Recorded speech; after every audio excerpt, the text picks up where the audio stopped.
La masse, c'est la quantité de matière que possède un corps. On observe deux caractéristiques principales lorsqu'on étudie la masse. La première, plus un corps a de matière, plus il a une masse importante. On voit très bien ici que le carré plus grand contient plus de particules et a une masse plus importante. Évidemment, ce fait-là est uniquement lorsqu'on a des objets faits de la même matière. Et la deuxième, deux corps occupant le même espace n'ont pas nécessairement la même masse. Donc ici, on voit deux cubes identiques, hormis pour la couleur. Puis la couleur signifie qu'on a deux matériaux différents. Donc par exemple, on a un cube d'eau et un cube d'or. On voit bien sur la balance qu'ils n'ont pas la même masse.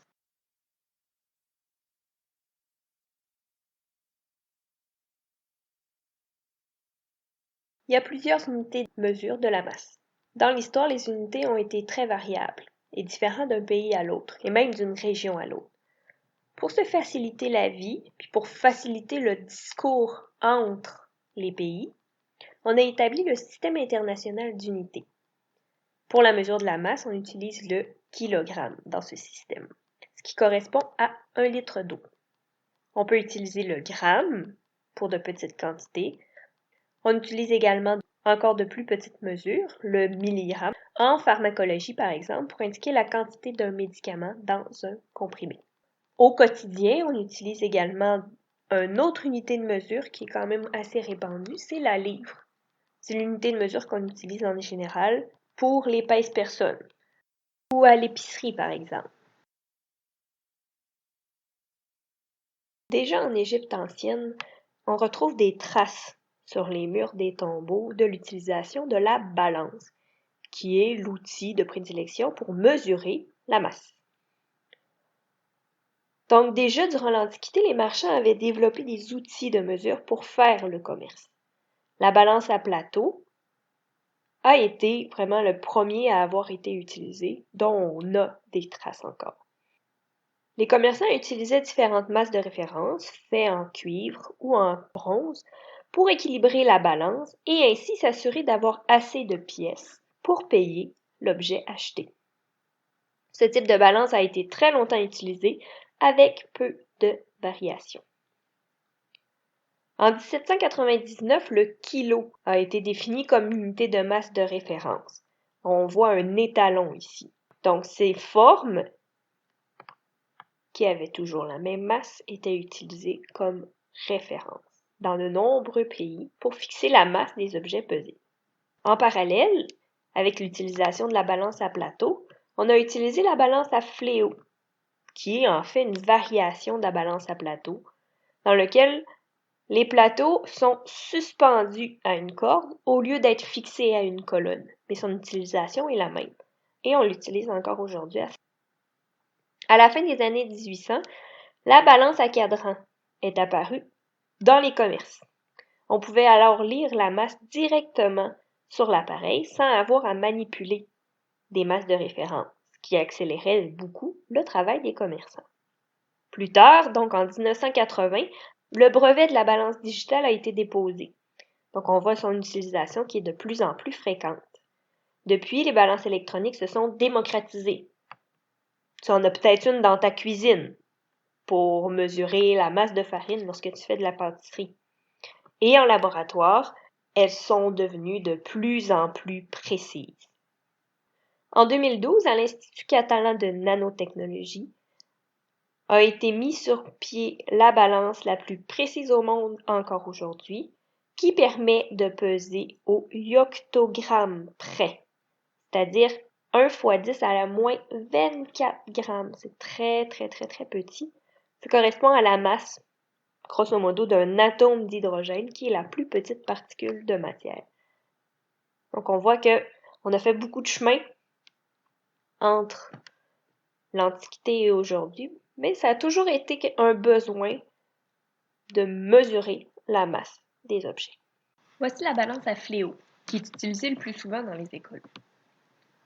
On voit sur cette photographie les différentes parties de la balance. On va voir ensemble comment on utilise cette balance-là pour peser un objet et pour, par la suite, prélever une certaine quantité de matière. Donc, pour peser un objet, premièrement, on place le plateau de la balance vide sur le crochet du haut. On doit s'assurer que tous les curseurs sont à 0 et on vérifie que l'aiguille est bien à 0. Si ce n'est pas le cas, on doit ajuster la balance avec la vis d'ajustement jusqu'à ce que l'aiguille soit à 0. On place ensuite l'objet sur le plateau. L'aiguille passe au-dessus du 0. On déplace ensuite le curseur des 100 grammes. Il faut s'assurer que le curseur est bien dans l'encoche. Si l'aiguille demeure au-dessus de 0, on tasse encore une fois le curseur de 100 grammes d'une encoche. On continue ainsi jusqu'à ce que l'aiguille descende au-dessous du 0. On recule alors le curseur à la position précédente. On déplace ensuite le curseur des 10 grammes, un à la fois, et des 1 gramme de la même manière. On déplace ensuite le curseur de 0,1 g jusqu'à ce que l'aiguille revienne au 0. On fait ensuite le calcul pour obtenir la masse de l'objet. Donc, j'ai le 100 g, donc 100. Mon 10 g est à la position 6, donc 60. Le 1 est à 4, donc 164,13 pour la position de 0,1 g. Donc 164,13 g pour cet objet-là. Pour prélever 10 g de sel, donc on place le plateau de la balance vide sur le crochet du haut et on s'assure que tous les curseurs sont à 0 et on vérifie que l'aiguille est bien à 0. On place le pèse-tort sur le plateau de la balance et on va trouver la masse du pèse-tort avec la technique qu'on a appris tout à l'heure. Donc je déplace mes curseurs jusqu'à temps que je revienne à l'équilibre. Donc, mon aiguille soit égale à 0. Si je dois peser 10 grammes de substance, une fois que j'ai la masse de mon pèse-tort, je vais tasser mon curseur de 10 de une position.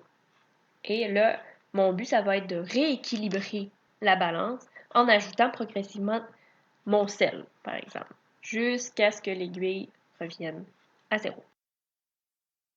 Comment on doit manipuler la balance? Quand on a terminé, donc on va s'assurer d'enlever le plateau du crochet, remettre tous les curseurs à 0, puis on prend d'une main la potence et l'autre on la place sous le socle, puis on s'assure de le déplacer de manière sécuritaire pour pas que le plateau tombe.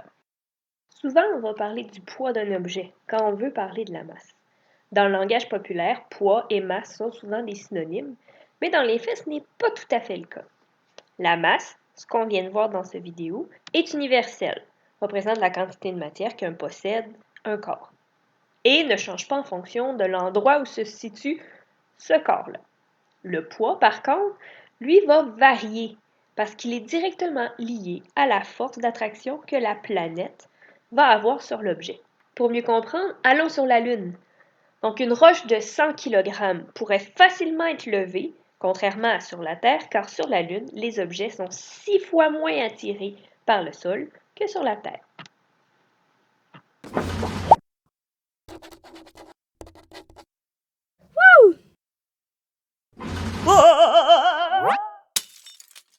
Nous allons faire une petite série d'exercices pour s'assurer que tu as bien compris comment faire des lectures ou des pesées sur la balance à fléau. Pendant le travail, fais pause à la vidéo et quand tu seras prêt, remets la vidéo pour voir les réponses.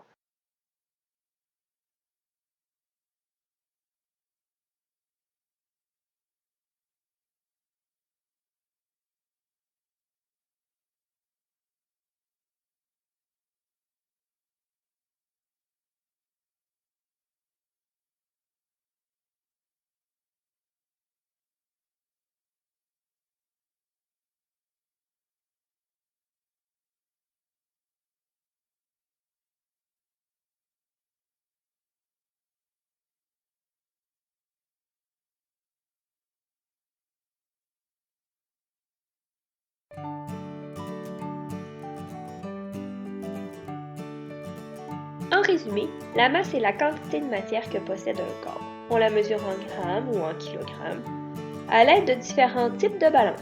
La masse, elle est universelle, donc elle ne dépend pas de l'endroit où se situe l'objet.